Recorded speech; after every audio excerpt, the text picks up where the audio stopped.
Yeah, hello, welcome to this video. This is round 8 of the Sinquefield Cup, penultimate round. So we're getting close to the end of the event and Aronian is still leading the whole field, especially after Carlson has lost this game in round 7 against Giri. He looks like very likely being the winner. However, this round still has some suspense. Round 8, if Carlson manages to win, he'll go get close to Aronian, and there are still some others in contention. So let's start. I'm going to start with the game Wesley So with white versus Topalov. Topalov, let me load that game. Topalov had a great start with 2 wins, but after that really couldn't get anywhere and lost a couple of pretty frustrating games, I believe. Yeah, and So really has a terrible event. Everything's going wrong for him. Let's see what we got here. Got a Nimzo Indian with this line, the knight e2 line. Yeah, that's a very safe line for white. I don't find it particularly threatening. I think black basically equalizes with almost anything. In this case, d5 was played by Topalov. This is the main move. I've got this move in my book because I'm particularly fond of this all the way retreat to f8, and that leaves black rather flexible about his pawn structure. You can still play d5, you are very flexible, and after d5, which is the most interesting move for white, we get something a little bit more fighting. d5 is however the main move, and one drawback of it is that it is a bit less interesting in my opinion. In this case, So went for c5, grabbing space, and then b4. Yes, this is a way to play it with white. White grabs space on the queen side and hopes to do something with that.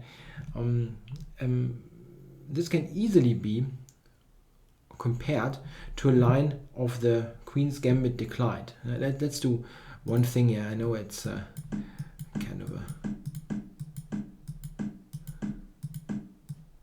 Yeah, we have currently this line is quite popular. Now remember that white setup, right? He's got a bishop here, a knight on f3, bishop on f4, knight on f3. So let's now go to the game here. Yeah, here white has a knight on e2, which is totally misplaced. He will have to reroute it. And he's got bishop on c1, and he cannot easily deploy his bishop.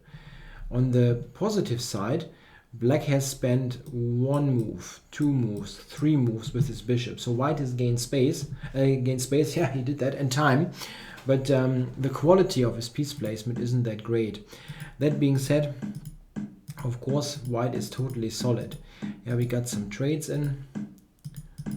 This again was traded, knight e4. Yeah, this is probably not the most precise move. Just bishop b7 is probably better, but I think the black position is rather solid. He's got less space, but we see that we basically got everything traded down here.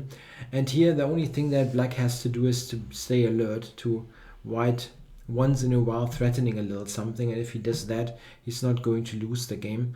I mean, of course, black can never ever win, but it's simply not much going on.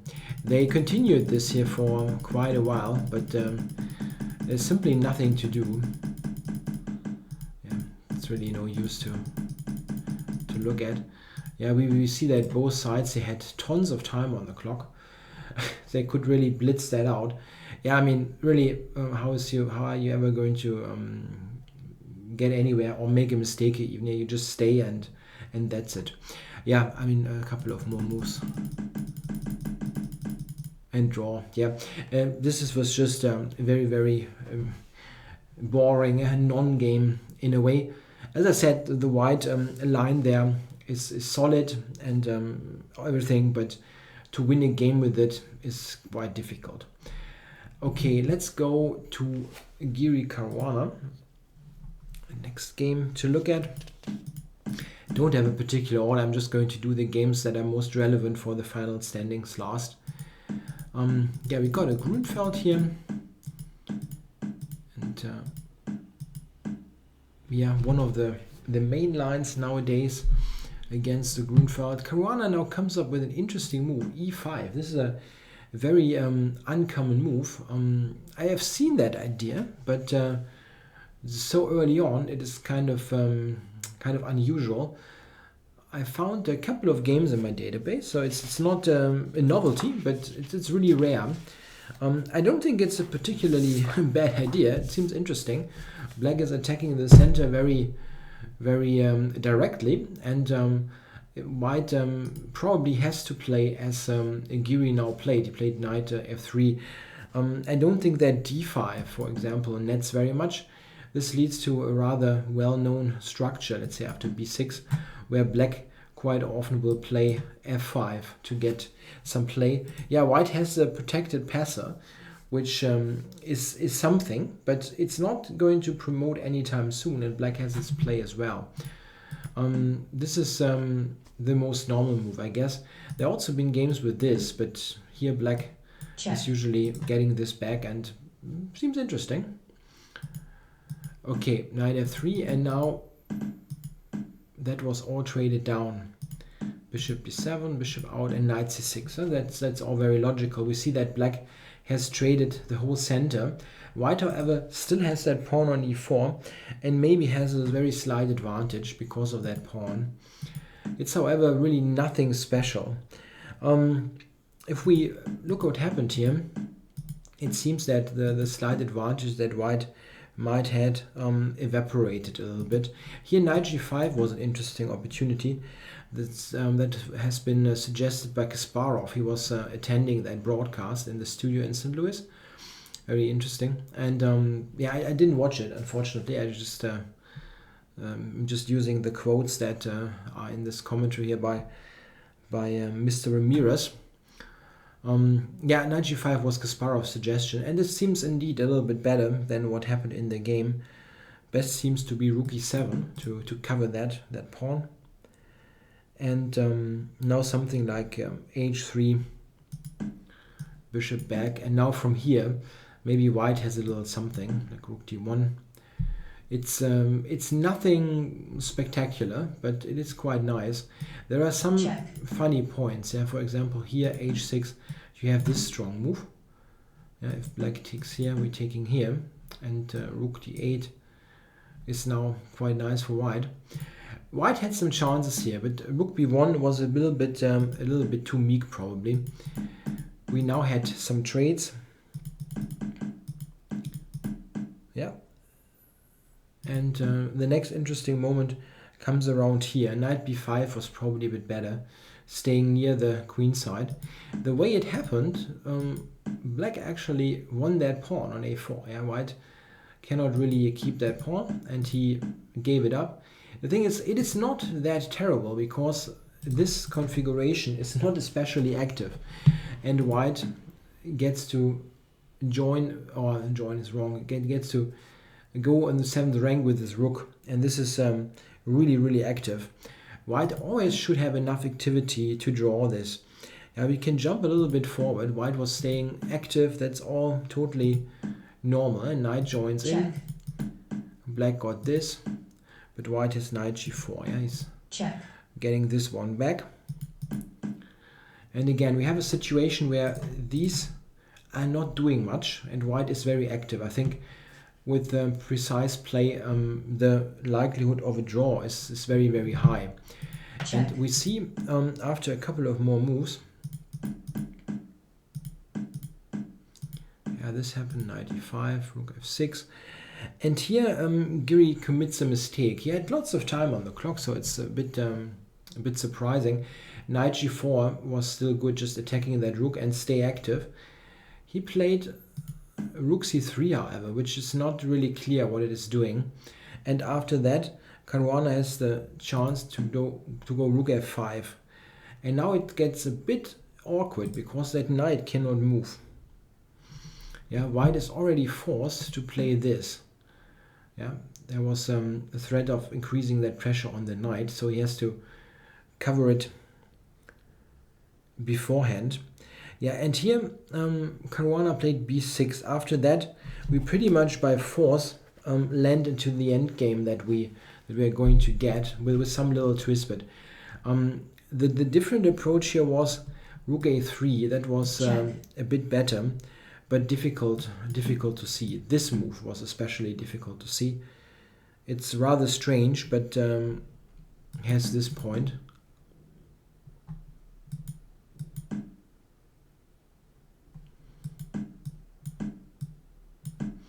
And in this endgame, the a-pawn provides winning chances for black. It might still be a draw, but it's really not. It's not like that strong players, even grandmasters, can so quickly assess if this is a draw or win. Sometimes people think that this is so easy, this and that. This is not so clear. I mean, here the rook is covering from the side, which is far better than having the rook on a1, let's say. Your chances of activating the king are pretty are there. I'm not completely sure. I think black has really good practical winning chances. It might be a draw with perfect play, but something that Caruana certainly would have preferred over the game, as we will see now. He played the b6 move immediately, and white took it. Yeah, check. Check, and it looks bad, but it's not a big problem. Rook f1 is what Giri played. In fact, he could have played king f3. This looks very strange, but this is in fact really a draw. The knight is trapped here in the corner. It's really funny. Black doesn't have more than a perpetual check. Yeah, can check forever, but at the end, this is the problem. It cannot go anywhere. So black has to perpetual. That was a lot easier, but Giri played king f1. I probably didn't see rook b5. This is somewhat computerish. Yeah? Rook takes g2, and this is what happened now, this thing, and white draws this without much effort. The thing is that maybe Giri had seen this, and I was thinking, okay, I'm going to draw that easily, and he didn't look for something else. That's possible. By the way, I'm still pretty amazed how some engines evaluate this position. I mean, Stockfish on a decent computer and decent depth thinks that it's minus 1.5, which is a pure joke. I mean, it's really just a draw. And I mean, I understand that you don't probably want the engine to show 0, 0, 0. As black has practical chances in a game, but 1.5, really? Yeah, this is kind of a joke.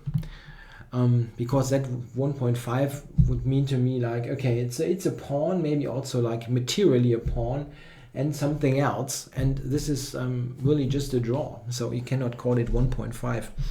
But okay, the engines still have some weird spots here and there. Thankfully, you can still think for yourself and spot the moments where the evaluation is nonsense. We will see something similar later. So next game, Grishuk with white versus MBL. Yeah, do you remember that? There was a game Carlson versus the French player early on, and it's the same line. Grishuk tries exactly the same, and now MBL improves on his play. He doesn't take on c4 again, but takes on d5 and plays queen to b6. This was already suggested after the Carlson game, and it's interesting that Kasparov, who attended the broadcast, said that he had prepared this position for black for a match a long time ago. Yeah, it's a little bit like a long time ago. Sounds a little bit like the opening credit of Star Wars. Yeah, in a galaxy far, far away a long time ago or something like that. Yeah, what kind of match is that? Yeah, probably against Karpov in the night from the early 90s, late 80s. Yeah, Karpov was playing the Fear and Shadow system from time to time, so maybe it was a preparation versus Karpov, possible. Okay, knight b3 and d6. Yeah, what to say about this position? We've got the open c file, and white has a space advantage with that pawn on d5. On the other hand, we shouldn't forget that it also somewhat blocks the bishop, and black's bishop is pretty active. Yeah, so black's bishop seems a little bit more relevant in this position. However, as I said, white has a little bit more space, and he also will gain a little bit of time with bishop e3, for example. I think the position is roughly equal, probably. Maybe I personally would prefer white a little bit due to my liking of space, but it is not something very substantial. Bishop d2. Here I know knight a5. That was Grishuk's idea, placing that knight actively. I'm not sure how much this nets. In the game here, it seems that after this continuation, the only thing that white has is this knight outpost on c6. This is probably the idea behind knight a5. He wanted to get that pawn and then put the knight on c6. We see that this, of course, this happened. Yeah, somewhat later here. Here knight c6 is in the position, but the question is, how much is that really affecting the whole thing? e7 is very securely protected by the bishop on f6, and just the a7 pawn, that's not much. Whenever white goes into c6, he also neglects that square, so that sometimes bishop c4 is an option. Yeah, we have some trades now. Bishop here, yeah, and I think it's basically nothing. It's not much to play for. Yeah, we have to. Oops, I'm sorry, I pushed the wrong button there. Yeah, we have to be aware that white cannot take here, yeah, because of the back rank. Check. Be really unfortunate. And also later, yeah, here again, he can try that, but it's not leading anywhere. Yeah, black is far too active. Something like this. Where is this rook going? Going here. Not good. Going here. Yeah, it's not helping. We should just basically stayed. Yeah, didn't do much.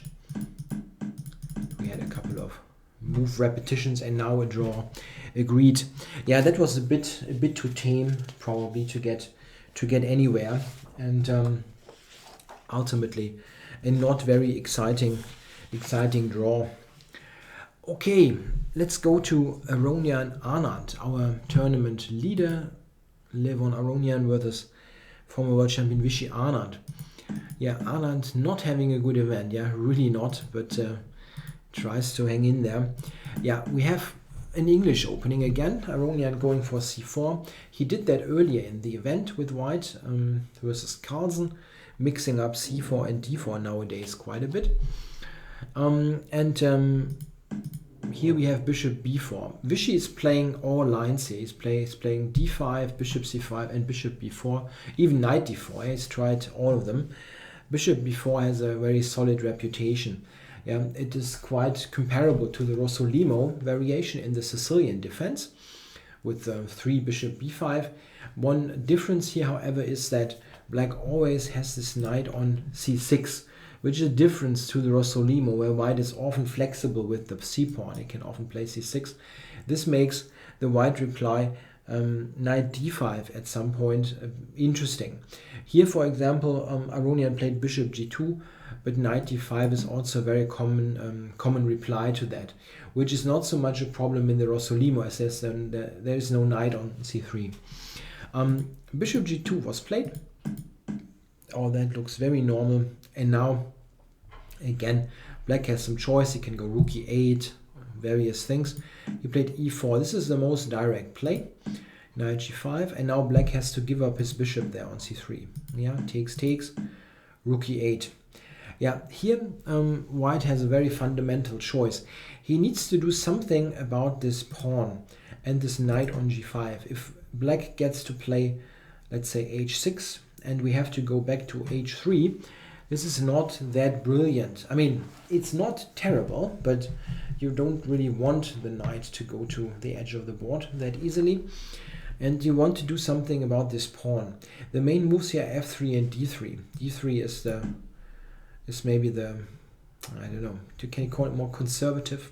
Yeah, Aronian had played this also in games, notably one game I think against Boris Gelfand. But f3 now was played. It's a bit sharper, this move. Here there's a legendary game, yeah, Kasparov with white versus Karpov from the 1987 World Championship match where Karpov played the move e3 here and really surprised Kasparov. One of the rare cases where Karpov got in a really tough novelty to face for Kasparov, and Karpov later won that game. But this is the main move: takes d5, d4. Yeah, and I'm mentioning lots of Kasparov because he was in the studio. So here d takes c4. This is a move that was played by Vasily Ivanchuk in a 1988 game against Kasparov. No, I don't think Ivanchuk actually played knight e4. Yeah, I'm sorry.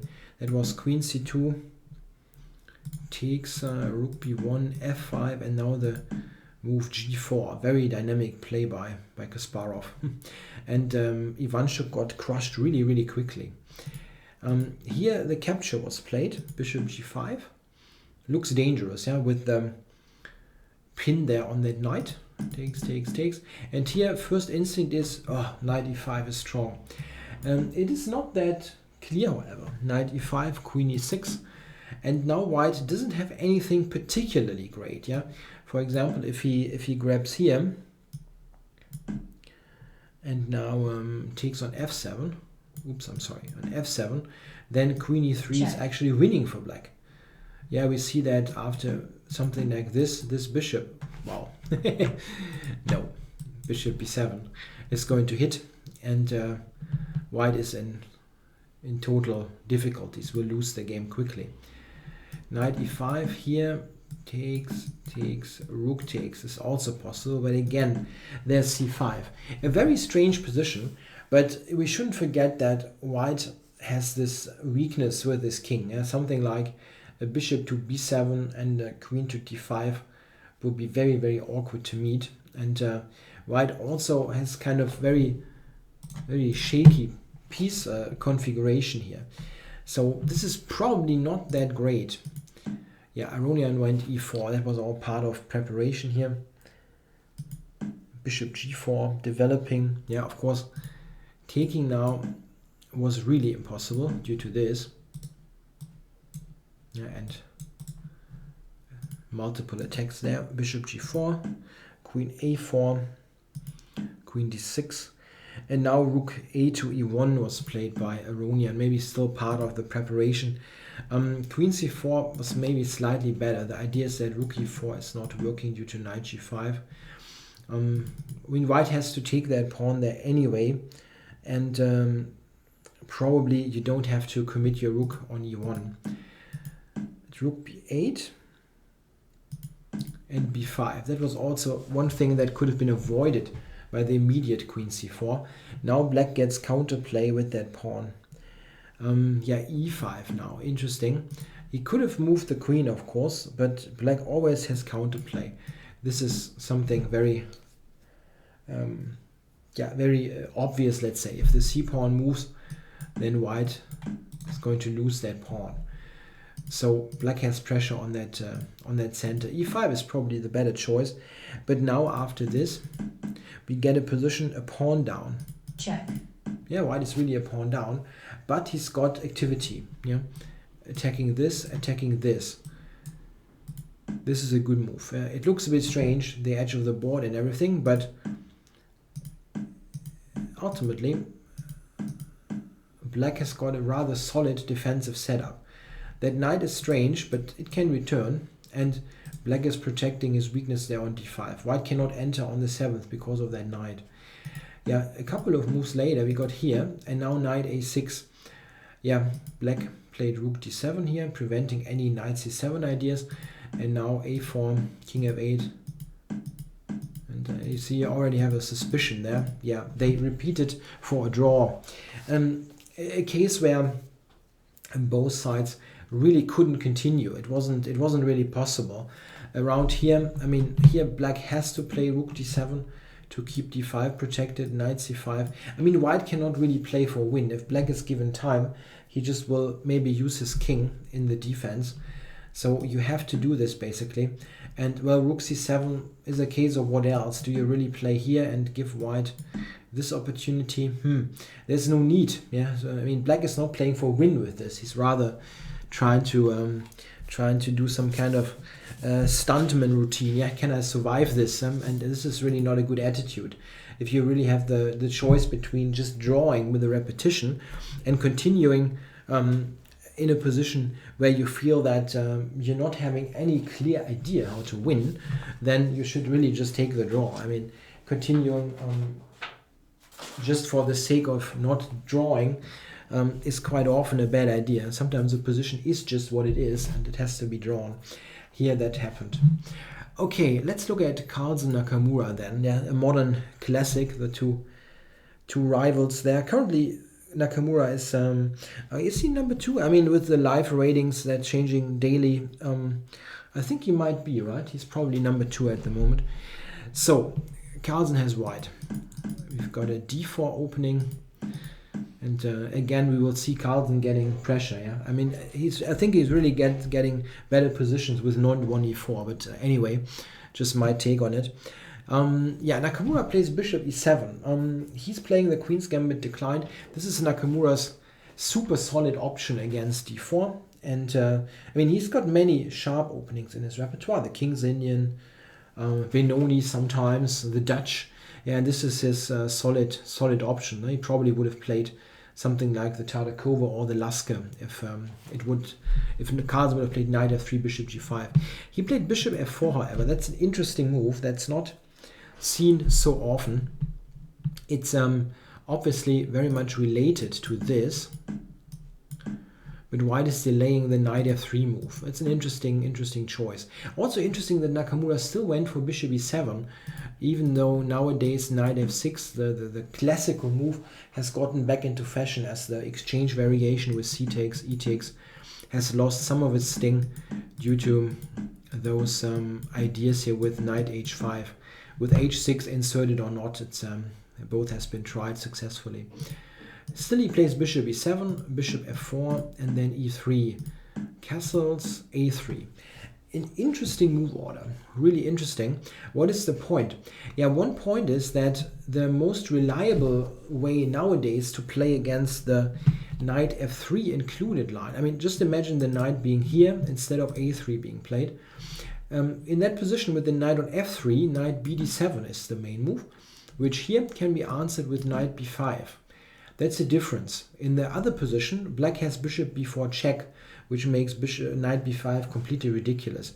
The point of this move is that c6 is a mistake due to bishop c7, queen here, knight d6, and black loses. Kind of embarrassing way to play.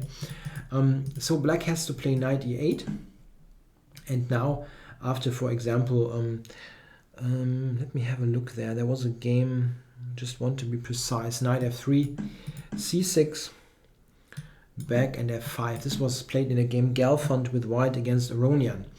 Yeah, so this is possible. Black is not terribly off here, transposing into a stone wall, where this is really having some significance. The knight can sometimes go here, as Aronian played. He tried to really prove that that wasn't just some kind of time loss, yeah, putting the knight on e8. So black can play knight bd7 here, but okay, he has other options. One option that was mentioned by Kasparov is b6, which Kasparov claimed to be best. An interesting statement.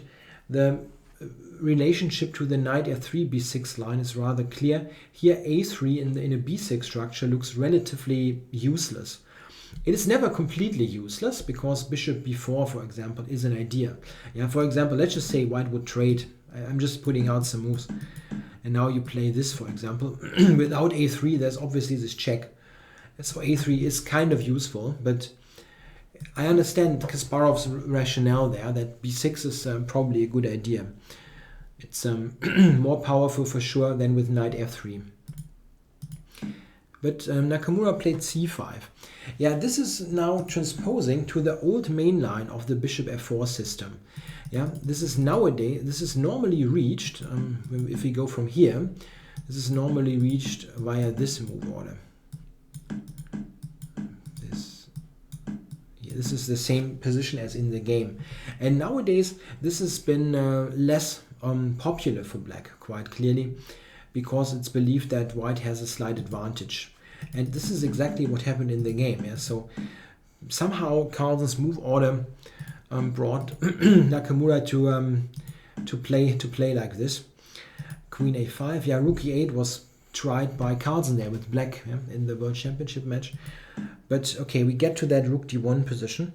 And here it seems that black has some problems completely equalizing. He doesn't have a clear way to do it. This was played by Nakamura. b4 is a threat, so bishop e7 makes sense. Bishop e2. And now maybe the best line is to take on c4. Bishop takes, knight h5. Castles and this. This was played in a game Kramnik with white against Carlson. Carlson has some experience also on the black side from 2009. Back then in 2009 it wasn't so clear that knight bd7 on move 6 seems to be the better defense. This is around that time it became clear that this probably is the better choice for black. But this is a bit better for white, but still very, very solid. Kramnik won a nice game there, by the way, in 2009 against Carlson. Okay, bishop e2. Knight e4 was played, however, here by Nakamura. And this continued. It's a pretty forcing sequence. Let's train a knight e4. And interesting is that Kasparov mentioned that this line was part of his work with Carlson a few years back, and they had concluded that white is somewhat better. Yeah, I have to agree with that. Yeah, white is somewhat better due to the better activity. White's pieces are more active, rook on d5, knight on d4. And one important thing is white has not castled yet. This means that in many cases the king can play a useful role in the center, while the king on g8 is not really helping a lot in the proceedings. An interesting question is how to defend there now for black. Nakamura's choice was to take on d4. And I don't know. I mean, I know that the engines don't like it. And the thing is, the alternative that the computers give, I also don't like. So I'm not quite sure really about this position. A5 is what the engines give. And I mean, I understand this is the passer, you want to push your pawn and so on, all nice. But it's still not clear to me that this leads to anything substantial because, well, all white's pieces participate. The king is on probably king d2 now. The king is helping, and sometimes what the engines do, they evaluate that passer and push it, and deep down the road it gets picked up by white's pieces, but the engines don't see that, yeah, because it's too deep. And this could be one of those cases. The thing is that the a-pawn is really on its own. Yeah, black is not ever getting b5 in now. And I'm not sure about this. I think white is still better. I mean, okay, if you give it his to Stockfish or some top engine, it gives white a slight advantage, but 0.2 or whatever, it oscillates. But I mean, white is definitely more comfortable here. So the opening result was really excellent for Carlson in any case. And after this, after the capture, I think white is really substantially better. b6, king d2. Bishop e6, a funky line is this, attacks the bishop, and if it takes, this is trapped. Quite funny, don't have that too often. This rook is doing a good job. Yeah, bishop e6, rook b5, here, bishop f3. Yeah, I mean, some people might say, oh wait, doesn't have black outside passer on the a file, isn't that good for him? The thing is, no, all white's pieces put pressure, all of them. Yeah, really, bishops, the rooks, those pawns are also worth something, and the king is helping. This position is close to being lost for black, I believe. Really, it's really, really bad, and we'll see in the game that Carlson progresses very nicely. b5, bishop to c6.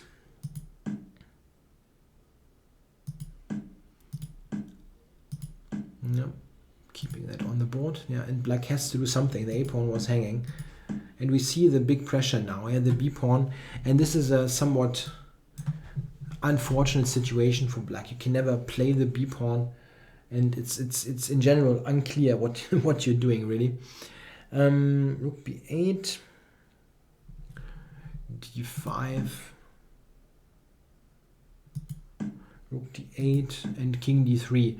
Yeah, this is king d3 is a move that keeps everything under control and basically states I have all the time in the world. That is true. However, I didn't really see a big issue. Why not play this and just pick up material? I mean, why not? Black has to play rook bc8. I mean, we are threatening to take here and then take here. I mean, sorry, rook b8 is covering that, but I mean, it's the exchange. He has to move the rook, and now bishop b6, and I don't see how black should defend this. It's just totally lost. We're winning the a pawn, and there are no tactics like checks here or something. I mean, it's a total win. So it's a bit mysterious why this wasn't played. I mean, I understand that this win as well. I mean, it's not giving away something, but just taking the material was probably easy. Bishop f8, bishop d4, f6. Yeah, king e4. Yeah, all the time. As I said, c4. That was the idea. Yeah. Bishop b4, and now he went bishop a7. Yeah, I mean, okay, it's quite mysterious to me. I mean, I always look at the notes by Alejandro Ramirez, as I already stated a couple of times, to get the on-site information for those who haven't watched the broadcast like me. And he gave g4 as a better move and thought bishop a7 wasn't a good idea. Well, g4 is the kind of move that prevents everything, yeah? Any f5 check or whatever, and just keeps everything under control. It's a good move and will win, but I don't see why this is a mistake, really. It wins pretty easily, so why not? Bishop a7, check. f5 check.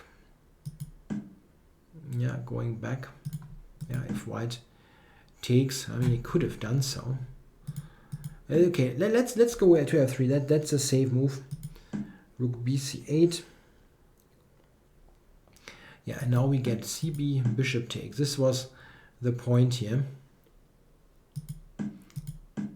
And bishop c3. That was the point here. And it seemed, I mean, Ramirez basically says that white could have prepared that better, yeah, with g4 and so on. Anyway, let's just look at this. Got this, and now move 39.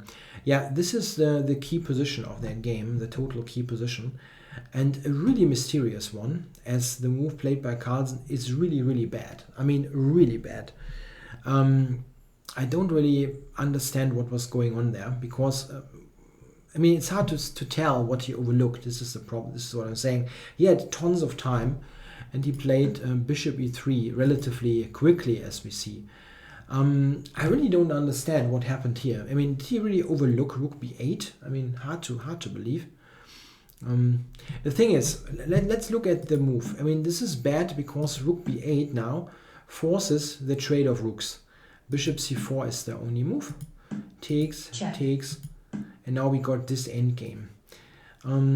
Okay, I mean, it's for a good player. It's very obvious that, I mean, white has the two bishops, he has chances, but to win it looks very difficult to win. I mean, very difficult. If not, maybe it's also just a draw. We'll look at it. I think it's just a draw, actually. But, I mean, if you just think about the thought process, you see that the a pawn is kind of dangerous. And the best that you can do is maybe you can win the a pawn, and even then it's not so clear if you will win the game. So let's go back. This is what happened. No? The alternative was to not allow the rook trade, which could have been accomplished by means of the move bishop a4. Yeah, that blocks the pawn. And what white is now doing, he just wants to reorganize himself a little bit, trying to get the rook here, bishop back, and ultimately pick up that pawn. You will pick up that pawn. It will just take a little while, and then you will get threats with the 2 bishops and the rook against the black king. Imagine the rook on the 7th, maybe a bishop coming on the long diagonal later. I know currently it is controlled, but this is the idea. The thing is that the 2 bishops and the rook together stop that pawn very easily, but you need your rook as an attacking unit to attack the g7 pawn, to attack the black king. With 2 bishops and rook against 2 rooks, this is a really simple win. I mean, really simple. And I don't understand what happened here. And nobody did really. Carlson really is not in 100% shape, not for whatever reason. But this is very strange that he would allow this. Yeah, now check. We got that endgame, and as I already mentioned, I actually believe it's a draw. I mean, okay, I know, give it to an engine, it gives 1 point something and so on, but the engine later gives even more ridiculous stuff. I think it's a draw, because the best that white can achieve is getting the a-pawn, and we can go ahead a little bit. Yeah, we can go ahead a little bit, and in fact, Carlson managed to get that pawn. Okay, this is an important moment. This is an important moment. Here, black, Nakamura's f4, that's a very nice way to defend this position. Very nice tactic. If white takes with the pawn, then black gets the h-pawn, and no, this is actually getting tricky. I mean, black has, white is not going to lose this, but he's trying. Yeah, not a good idea to give black the h-pawn. So bishop had to take, now a2, bishop takes, check. King up, and this. So black managed with this tactical operation to trade off the f-pawns. And I think this is really what is happening after the rook trade. This is the best probably that white can get out of this. Yeah, winning the a-pawn and maybe accepting that f-pawn trade here. And the thing is, this is again a funny incident of the engine totally not getting what's going on. Because Stockfish gives 2 point something here. 2 point. It depends a bit on the version. I tried Stockfish 5 and 6. Stockfish 6 is a little bit better. It just gives 1.9 or 1.8, which is also ridiculous because it's just a draw. It really is just a draw. And it's something that a human player can relatively easily see, because what is the best that white can do here? I mean, on a very good day, you can get your king up here somewhere and maybe attack g6 together with that bishop. But black can always defend that pawn from the side, and white has very little in terms of ideas here. He can go g5 takes h5, those kind of ideas, but it's also not going to happen. Yeah, we can continue a little bit. The white king got somewhat nearer. Check. Yeah, and now black is keeping the rook active. And again, Stockfish is still on 2 point something. I mean, Stockfish 5, as I mentioned, this is what I have here in the Dasher software. It just doesn't get it, let's say. Check. Yeah, Carlson tried for quite a while, Check. of course, because you cannot lose, so might as well try. And it's not much fun for black, yeah, but you just Check. have to make sure not blunder stuff. Check. Check. Check. Yeah, and we getting close to the final stage of this. King f5, yeah, and now we're getting to something that is really quite obviously drawn. Check. Yeah, Nakamura went up to g4, and now he could sacrifice this, and there's no way of keeping that pawn, so this was the end of the game. So a very disappointing result for Carlson, who had a quite clear win with that bishop a4 move, and also clear wins earlier, where bishop a7 earlier also had won material. So he's kind of out of shape here in that event. I mean, as he already was in the Norway chess. He had some good games here also. I mean, he won good games against Wesley So and against MVL, but all in all, it's a bit too inconsistent. Especially, he's normally really exceptionally good at winning technically good positions. I mean, even slightly better positions. And this was a total technical win. And he somehow didn't, I don't know, did he overlook the move rook b8 or whatever? It was just a complete lapse of mind. He really shouldn't allow that. It was a pretty easy win, and something that I think in normal shape, let's say, if you give that position to him with like 10 minutes on the clock against 2 hours, he would probably win that very easily. But somehow this time it's not working out. So we have 5 draws in that penultimate round, which makes the proposition clear for the final round. Aronian is leading by a full point, so has excellent chances of winning the event. Unfortunately, I forgot who is playing in the last round. He's got black. This is what I remember. I really don't know. Would have to look it up. All right, so now I looked it up. The final round has Aronian playing black against Topalov. Okay, yeah, Topalov not being very inspired the last couple of rounds after his 2 losses. Yeah. I'm guessing a draw is very likely. Carlson playing black against Anand. Giri playing black against Nakamura. MVL playing white against Giri.